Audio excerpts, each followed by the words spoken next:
नमस्कार, मैं हूं सीमा गुप्ता। आप देख रहे हैं टाइम न्यूज। आइए देखते हैं आज की मुख्य खबरें। मुंबई के कालवा देवी इलाके में लगी आग पर स्थानीय विधायक राज पुरोहित से मुलाकात। कांग्रेस के नगर सेविका अजंता यादव से विशेष मुलाकात। अंबोली के वरिष्ठ पुलिस निरीक्षक से विशेष मुलाकात। मुंबई के गेट ऑफ इंडिया पर काम कर रहे फोटोग्राफर के दिक्कत पर विशेष खबर। महाराष्ट्र के शिक्षा मंत्री विनोद तावड़े से विशेष मुलाकात। महिला एवं बाल संरक्षण पर आयोजित कार्यक्रम से विशेष कवरेज। भोजपुरी फिल्म मंगल फेरे से रिपोर्ट। पिछले दिनों मुंबई के कालवा देवी इलाके में लगी भीषण आग, वहां के विधायक के कार्य पर चर्चा। हमारी संवाददाता ज्योति पाठक ने की मुलाकात। आइए देखते हैं उसके प्रमुख अंश। जो कालवा देवी की कोकू बिल्डिंग में आग लगी को, उसमें 2 फायर ऑफिसर, एक राणे जी और एक देसाई। जैसे देसाई जो हमारे एरिया के रहने वाले थे, अभी कुल्ला शिफ्ट हुए। दोनों मेरी आंखों के सामने अंदर गए और अंदर जाते बिल्डिंग ध्वस्त हो गई। जब पूरी उन्होंने तो बहुत हिम्मत बताई, मौत अच्छी नहीं हुई। उसके बाद आपको मैं आपके इसके माध्यम से कहना चाहता हूँ, मैं स्वयं इन अफसरों को और इनको हाथ जोड़े थे, क्योंकि वो फायर ब्रिगेड वाले जितने एक्सपर्ट है ना, उतना मैं भी इस एरिया का एक्सपर्ट हूँ। जिन्हें बिल्डिंगों पर आग लगने का, बिल्डिंग गिरने का, उन्होंने बोला कि ये बिल्डिंग कॉलेप्स होगी। मैंने अनाउंस किया था कि कॉलेप्स होगी, कोई भी आप अंदर मत जाओ, बाहर रहो। और ये जो ऑफिसर थे उनको मैंने स्वयं बोला, और ये सीनियर ऑफिसर जो अस्पताल में उनको भी मैंने बोला, देखो बिल्डिंग में बहुत बुरी तरह से आग लगी है, नाउ सेफ्टी में से लोगों को दूर रखो। और ये काल और इनकी हिम्मत अंदर घुसते ही अंदर का पोर्शन गिरा, वो दब गए। और उठाना मुझे लगता है नेक्स्ट टू इम्पॉसिबल। और ये 2 अफसर जो सीनियर थे, ये अंदर जब दरवाजे के अंदर पांव रखा तो स्लैब गिर गया, परंतु उनको किसी तरह से, और सीधा हुआ स्लैब, इसलिए किसी तरह से इनको बचाया। मतलब सबसे, और फिर क्योस हो गया जब बॉस डेप्यूटी बॉस दोनों ही 90% और 50% बर्न हो जाएंगे, तो हुज द कमांड, बहुत तकलीफ वाली बात। ऐसा है, जब भी कोई सरकारी कर्मचारी, पुलिस वाला, फायर ब्रिगेड, उनके डिपार्टमेंटल रिवार्ड्स होते हैं। ऑन ड्यूटी जब कोई मरता है ना, शहीद होता है, पुलिस वाले गुंडों की गोली से या ड्यूटी, उनका डिपार्टमेंट रिवार्ड्स होता है। ऐसे ही फायर ब्रिगेड का भी है। उसके अलावा महाराष्ट्र सरकार ने दोनों के घर में से एक को सरकारी नौकरी में लेने का तय कर लिया। तो मुझे लगता है, मेरा कंफ्यूजन इसलिए बता नहीं रहा हूँ, एक महिला जो उनकी पत्नी है, वो दूसरे का बेटा, दोनों को इंजीनियर कर रहा है, दोनों को सरकार ने डेवलप कर लिया। जो हमारे ऑफिसर्स है, जो राणे और देसाई, उनको भी स्वयं व्यापारी में पेपर में भी, कल हम जहाँ पर शोक सभा हुई ना, वहाँ पर ही अनाउंस किया था कि हम इन अफसरों की मदद करना चाहते हैं। तो ऑन द स्पॉट पे 2.25 लाख रुपये। तो हमारा लगता है कि 4 लाख रुपये बचेंगे। 4 लाख होने के बाद हम दोनों परिवार को 2-2 लाख चेक देंगे।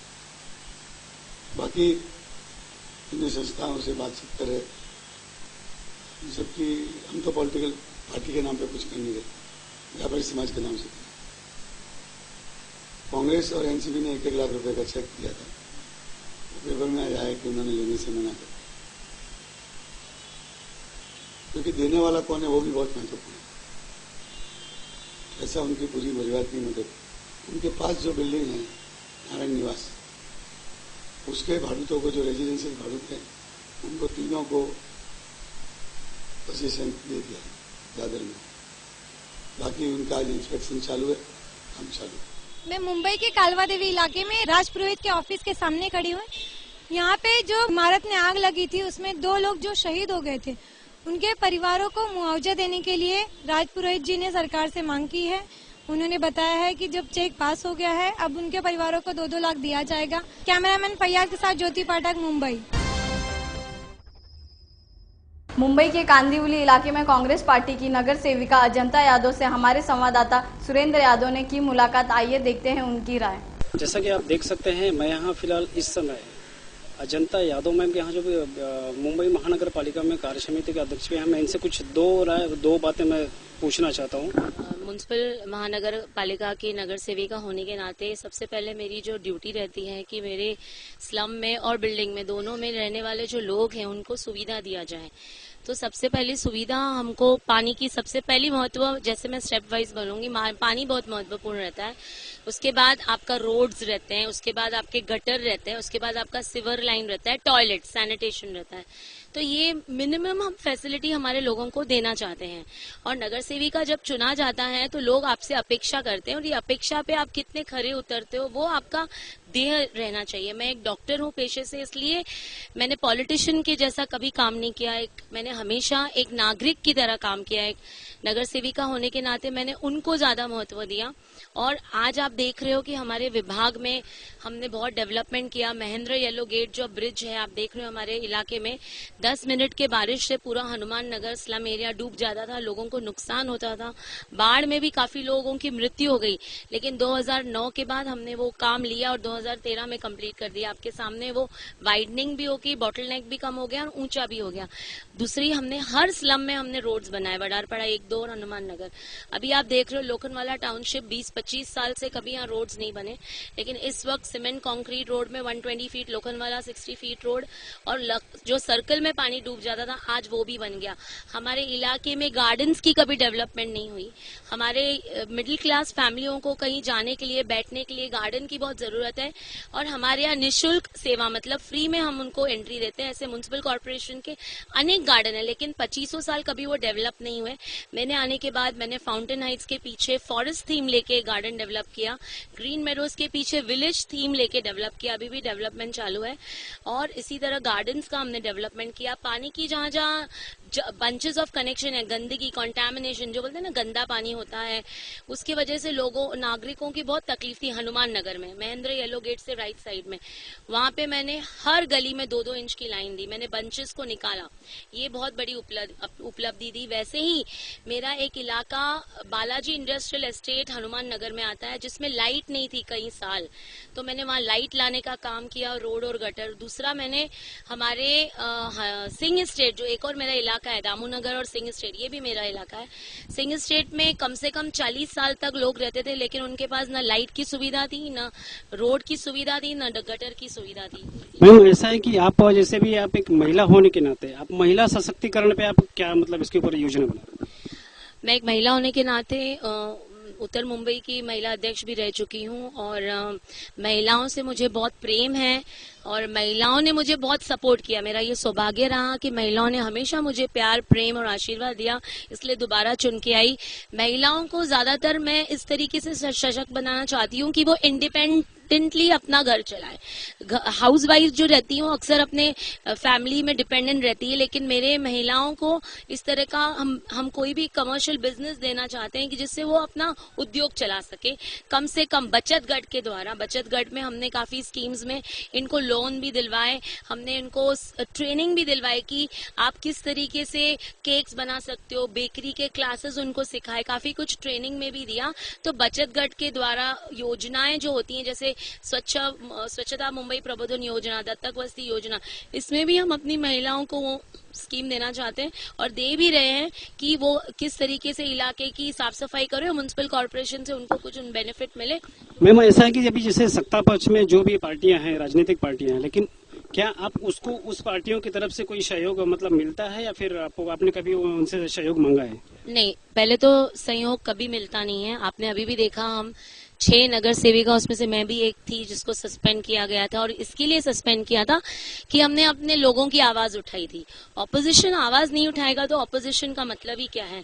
तो हमने अपने लोगों की स्वाइन फ्लू पे आवाज उठाई थी और उस पे हमको सस्पेंड किया। तो जो इस वक्त सत्ता पे हैं, मैं तो ये देखती हूँ कि उनका कभी भी हमारे को सपोर्ट नहीं रहता है। हमको इस बार फंड भी उन्होंने नहीं दिया।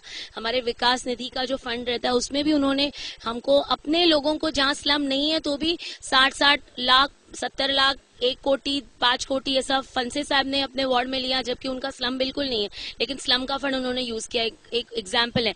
तो इस तरीके से बीजेपी शिवसेना जो सत्ता पे, उनका कभी हमको सहयोग नहीं रहता है, लेकिन हम फिर भी लड़ झगड़ के, आज आप देखिए मैं ऑपोजिशन में हूँ, लेकिन मैक्सिमम काम मैंने अपने विभाग में किया। अगर आप जोड़ना शुरू करोगे तो कम से कम मैंने इस विभाग में कोटी रुपया लेके 50 कोटी से ऊपर का डेवलपमेंट किया है। मैम आपका बहुत बहुत धन्यवाद।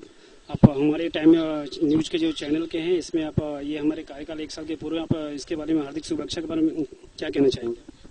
टाइम न्यूज के बारे में काफी वरिष्ठ आपका चैनल है, और उसके माध्यम से मैं अपने पूरे नागरिकों को शुभेच्छा देना चाहती हूँ, और आपको खासकर टाइम न्यूज के सभी ऑफिस बेयरर्स को शुभेच्छा देना चाहती हूँ कि आप लोगों की डेवलपमेंट का सोचिए, विकास का सोचिए, और बेनिफिट दीजिए गरीब लोगों को। और ये मत सोचिए कि बिल्डिंग में रहने वाले लोग बहुत अमीर है, ऐसा नहीं होता है। बिल्डिंग में रहने वाले लोग भी मिडिल क्लास के रहते हैं, और वो भी अपनी कड़क कमाई से एक फ्लैट खरीदते हैं। तो जो सुविधा उनको दे सकते हैं आपके माध्यम से आप हेल्प करिए, और उस पूरे योजना में, लोगों को सुविधा देने की योजना में निस्वार्थ सेवा करने में मैं हमेशा आपके साथ रहूंगी। मेरी आप लोगों को शुभेच्छा है। अच्छा काम करिए, हमारे से काम लीजिए और लोगों की सेवा करिए। कैमरामैन फैयाज के साथ में यादव सुरेंद्र, टाइम न्यूज मुंबई।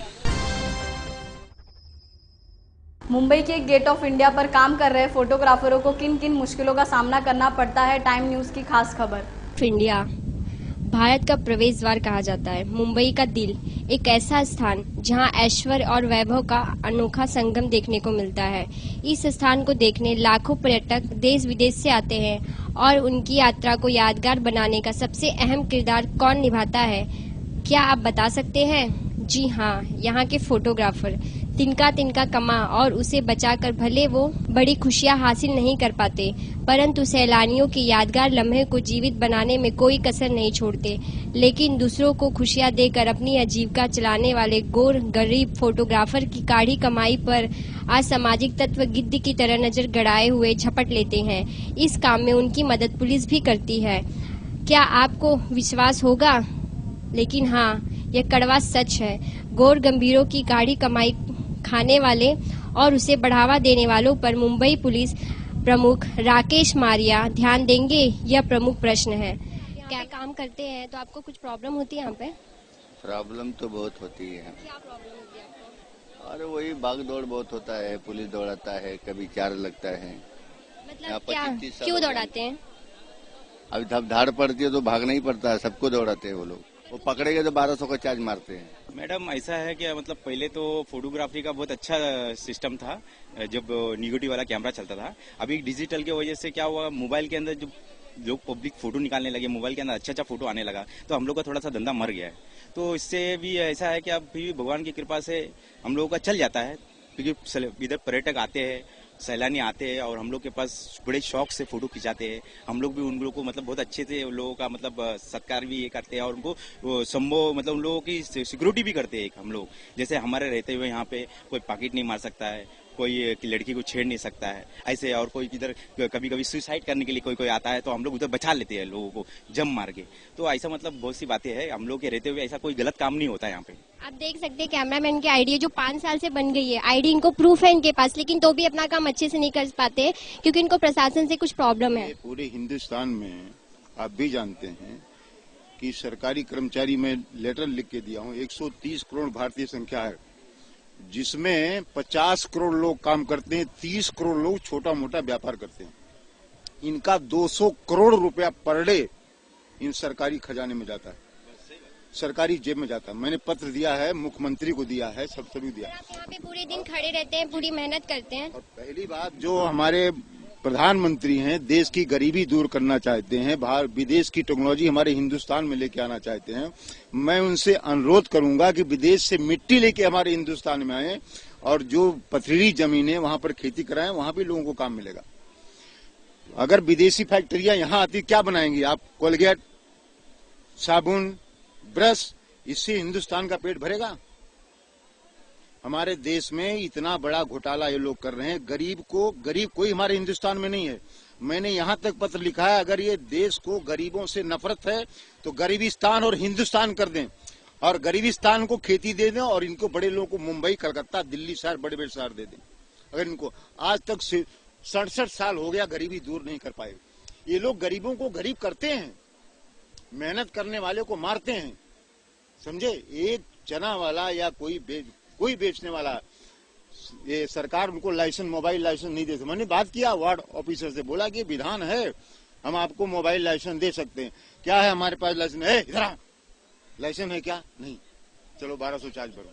जब ब्लास्ट हुआ यहाँ पर, बम ब्लास्ट हुआ, उसके बाद जो फोटोग्राफर थे वो तो बेचारे भगा दिए गए और जो फोटोग्राफर नहीं थे वो यहाँ पर आ गए।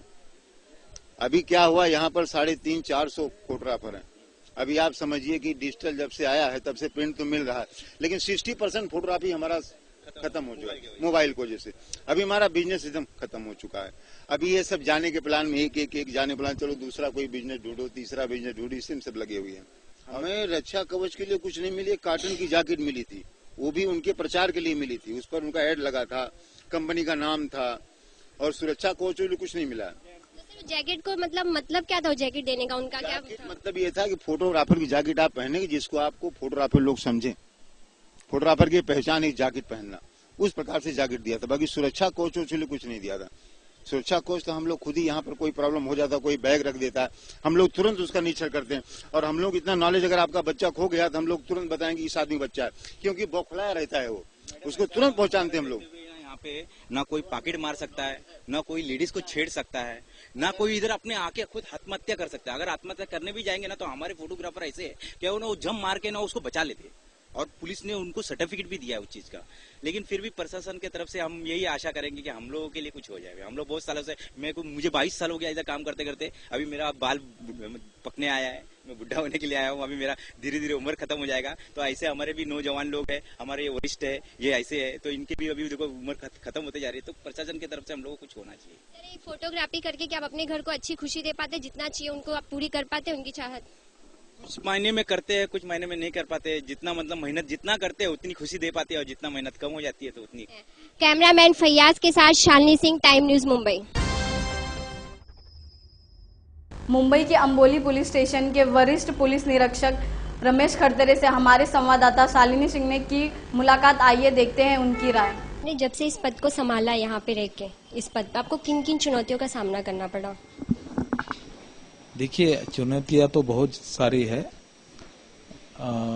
मेन लिमिटेड रिसोर्सेस में काम करना ये बहुत बड़ी चुनौती है पुलिस के लिए।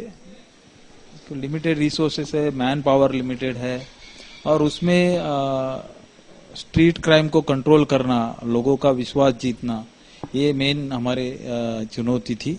और हमारे जो पुलिस आयुक्त है राकेश मारिया जी, उनके सफल मार्गदर्शन पर हम काम कर रहे हैं और दृश्यमान पुलिसिंग बढ़ाई गई है। मैक्सिमम टाइम हम लोग रोड पे काम कर रहे हैं और जनता में एक प्रकार का विश्वास निर्माण हो। पुलिस को देखकर एक लोगों का भय निकल जाता है और अपराधियों को डर पैदा हो जाता है। ये हमारी मेन प्रायोरिटी है और हम उसके ऊपर सबसे ज्यादा फोकस करते हैं। सर, अपराध को रोकने के लिए जनता, पुलिस और प्रशासन के बीच में क्या समन्वय, आपको क्या लगता है? देखिए, हम जितने जनता जो है हमारी आईज एंड ईयर्स है। जो हमने पिछले कई सालों में देखा है कि दहशतवाद एक पहले जो हमारी police force were not meant for combating terrorism, लेकिन अभी हम दहशतवाद के खिलाफ भी हमें लड़ाई लड़नी पड़ रही है और उसके लिए हमें एक प्रकार की तैयारी करनी पड़ी है और जनता ने हमें उस माहौल में बहुत सहयोग दिया है। एक मोहल्ला पुलिस मित्र कमेटी के माध्यम से हम उनके साथ पहुंचे हैं। हम स्लम्स में जाते हैं, उनसे बात करते हैं, हमारे दोस्त पैदा हो गए। जो कमर्शियल एस्टैब्लिशमेंट्स है उनके साथ में हमारा टाई अप है। बड़े बड़ी आस्थापनाएं है, जो मॉल्स है उस और वाइटल इंस्टॉलेशंस है, हम वहां जाकर सिक्योरिटी ऑडिट करते हैं, उनसे रिलेशंस पैदा करते हैं और एक मिलजुल के हम लोग इस चुनौती का सामना करना चाहते हैं और कर रहे हैं। सर हमारा जो टाइम न्यूज़ चैनल है ये एक वेबसाइट चैनल है जिसको भी 1 साल पूरा हो गया सर, कंप्लीट हुआ अभी मई में 1 साल। तो आप इसके लिए सर आप क्या कुछ इसके लिए शुभकामनाएं देना चाहेंगे सर? देखिए, पहले तो मैं एक शुक्रिया अदा करना चाहूंगा कि आप लोगों ने मुझे इस बारे में बोलने का मौका दिया है। और मैं सही में एक अपनी जो डेमोक्रेसी का 4th पिलर है मीडिया, उसको आप लोग अच्छी तरह से चला रहे। और मैं आपका 1 साल में जो आपने संपादन किया यश, उसके लिए आपको बहुत बहुत बधाई देता हूं। आपके आगे की जो कार्यकाल है वो भी अच्छा रहे, आपका बहुत अच्छा मार्केटिंग हो। मैं आपको इसके बारे में शुभेच्छा व्यक्त करता हूं। सर आप हमारी मीडिया के थ्रू कुछ जनता को अपराध के लिए कुछ न्यूज़ देना चाहेंगे सर? गुड। मैं तो इतना ही कहूंगा, एवरी पर्सन जो सिटीजन है he is a police, and जनता ने ये नहीं भूलना चाहिए police is also a citizen. So we are one and we should fight as we are one. Cameraman Faiyaz के साथ शालिनी सिंह, टाइम न्यूज़, मुंबई। मुंबई के अंधेरी में महाराष्ट्र के एजुकेशन मिनिस्टर विनोद तावड़े से हमारे संवाददाता सुरेंद्र यादव ने मुलाकात की। आइए देखते उन्होंने क्या कुछ कहा। भाजपा अंधेरी पूर्व विधानसभा कार्यालय का नवीनीकरण दिनांक 17 मई 2015 को महाराष्ट्र के शिक्षा मंत्री विनोद तावड़े के हाथों द्वारा किया गया।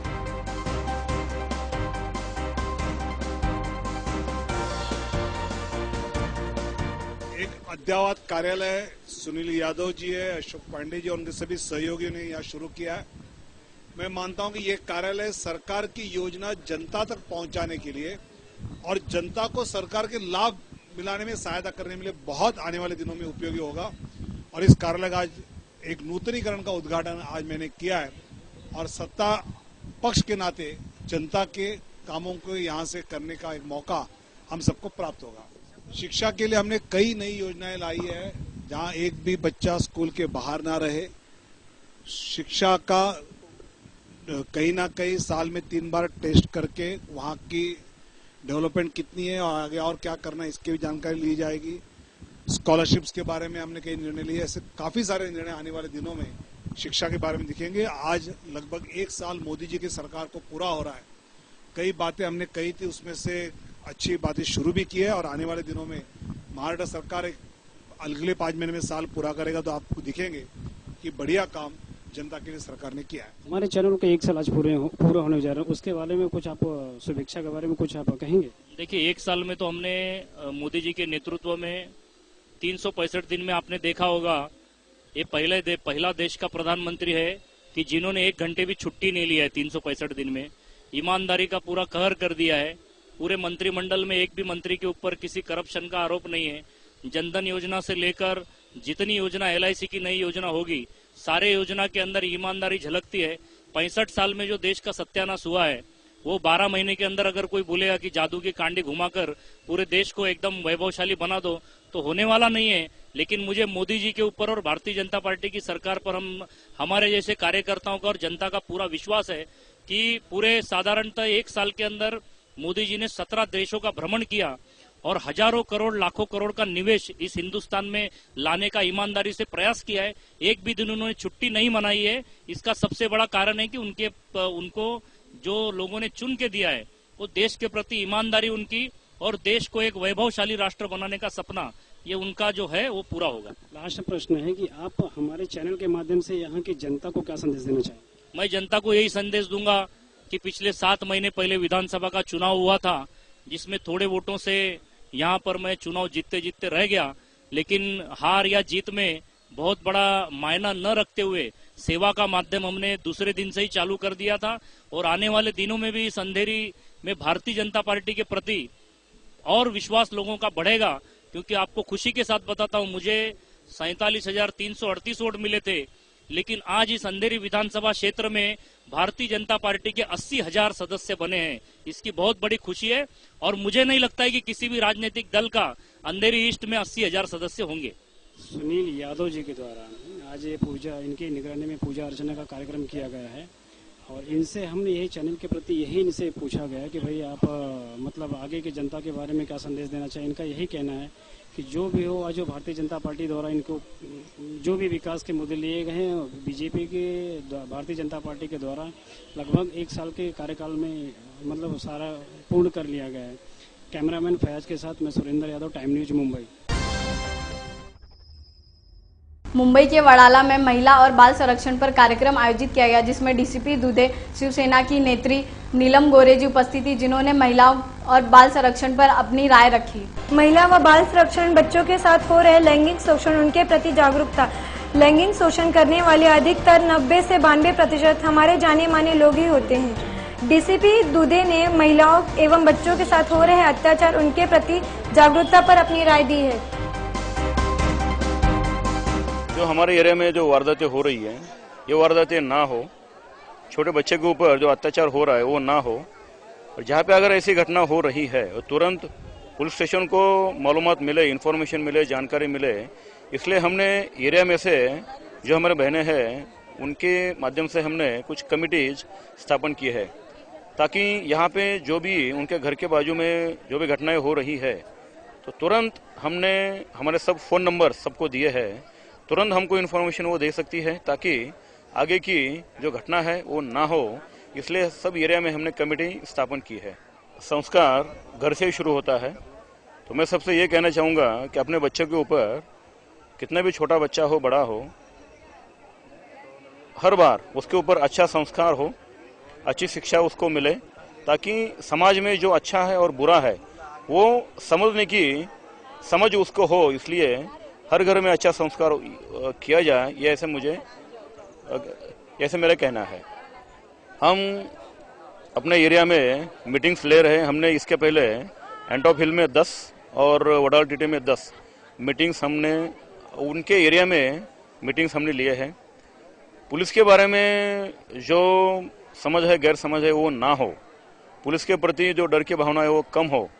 इसलिए हमने मेरा नंबर सबको मैंने दिया है। अगर कुछ भी ऐसे लगता है तो मुझे फ़ोन कर सकती है। ये हम पुलिस को जनता को बताने की कोशिश कर रहे हैं कि पुलिस सबकी मित्र है, सबकी सेवा करने के लिए है, सबके लिए है। इसलिए पुलिस से कतई डरने की जरूरत नहीं है।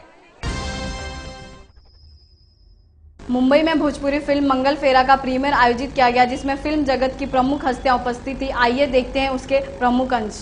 दशरथ हमारे जो राठौड़ जी हैं, सबसे पहले मैंने पहले भी कहा था कि मैं शुभकामना देता हूं। मुझे खुशी इस बात की है कि दशरथ जी ने इस सिनेमा में as a hero, as a नायक भी काम किया, और नायक ही नहीं, इसमें खलनायक भी ये थे और नायक भी ये थे, और एक सिंपथी वाला रोल इन्होंने, जो एक कलाकार, इनकी तरह एक नया कलाकार ऐसा सिनेमा करे जिसमें बहुत ज्यादा डिफिकल्टी हो। उन्होंने एक छोटे बच्चे का रोल किया, जैसे एक दिमाग से जो बेचारा बीमार होता है, वो रोल इन्होंने निभाया। और एक पहली सिनेमा में इस तरह का टैलेंट है इनके अंदर, जो हम लोगों को लगता है कि हमने भोजपुरी में 60 फिल्में की, हिंदी में 70 फिल्म सिनेमा करने के बाद भी हम लोग सोचते हैं कि भैया ऐसा रोल करना होगा तो कितना मुश्किल होगा। और इन्होंने अपने पहले सिनेमा में इतना अच्छा काम किया, जिसके लिए इनको अवार्ड भी मिला।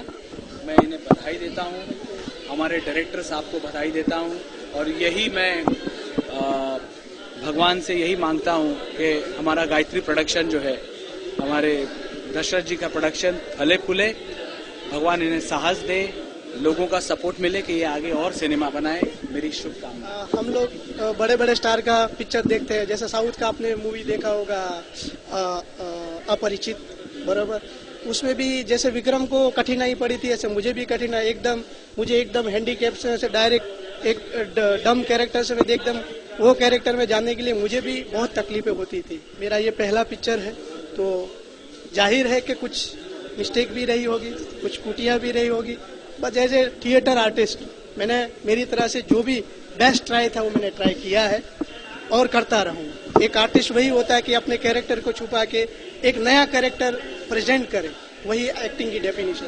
मैं बहुत ज़्यादा एक्साइटमेंट में थी कि ये मूवी कैसी बनेगी। जिस टाइम मैं ये मूवी शूट कर रही थी तो एक मांगलिक लड़की की कहानी कैसी होनी चाहिए ये तो सिर्फ यही बता सकता है कि लिखे भी यही है, राइटर भी यही है और मेरे बहुत अच्छे दोस्त हैं। तो मैं यही बोलना चाहती हूँ कि एक मांगलिक लड़की की कहानी कैसी होनी चाहिए, तो इस चीज़ में ये दिखाई गई है और बहुत अच्छा लगा था मुझे ये फिल्म शूट करते समय। थोड़ी डिफरेंट है, थोड़ी क्या मुझे लगता है पूरी तरीके से डिफरेंट है। भोजपुरी में इस टाइप की मूवी आज तक नहीं बनी है। थैंक्स टू यू जो मुझे इसके लिए चूज किया गया। Thanks to my entire team Gayatri Cine Production. Time News channel को बहुत बहुत मुबारक हो। आप लोग के टाइम बहुत ज्यादा इम्पोर्टेंट है। मीडिया के बिना एक आर्टिस्ट कुछ नहीं हो सकता है। आप लोग के बिना कुछ नहीं है। हम लोग के यहाँ पहुँचाने वाले सिर्फ और सिर्फ मीडिया ही है। भोजपुरियों से थोड़ी अलग है क्योंकि इसमें कुछ वल्गर सीन नहीं है। ये भोजपुरी मूवी को 3 अवार्ड भी मिल चुके हैं। कैमरामैन फैयाज के साथ ज्योति पाठक, टाइम न्यूज, मुंबई। आज बस इतना ही। बाकी ताज़ा तरीन खबरों को देखने के लिए आप हमारे साथ बने रहिए। आप हमारी खबरों को देखने के लिए लॉगिन कर सकते हैं www.timenews.co पर।